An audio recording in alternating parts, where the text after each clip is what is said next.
What is symbolic speech in student rights?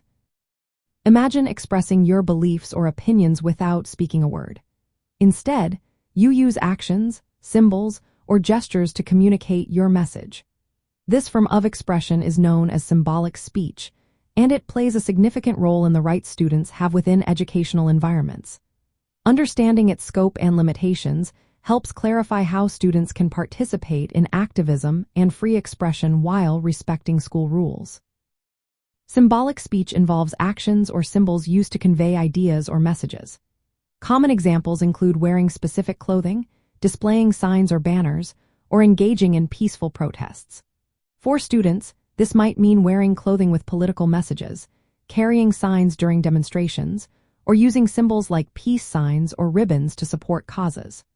The core principle is that these actions are intended to communicate a particular viewpoint or stance. The legal foundation for symbolic speech in student rights stems from the First Amendment to the United States Constitution, which guarantees freedom of speech and expression. Courts have established that symbolic speech is protected as long as it does not cause substantial disruption or interfere with the educational process. In the context of schools, this means students have the right to express their opinions through symbols or actions, but this right is not absolute. Schools can regulate symbolic speech if it is deemed disruptive, or if it incites violence or disorder. For example, if students wear black armbands to protest a policy, courts have often upheld their right to do so as symbolic speech. Conversely, if a student displays a symbol that promotes violence or hate, school authorities may have grounds to restrict or discipline that expression. The key is balancing students' rights to free expression with the need to maintain a safe and effective learning environment.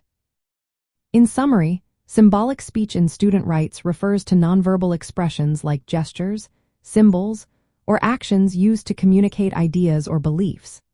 It is protected by constitutional principles but subject to reasonable limitations to prevent disruption or harm within educational settings. This balance allows students to participate actively in civic and social discourse while respecting the rules of their schools.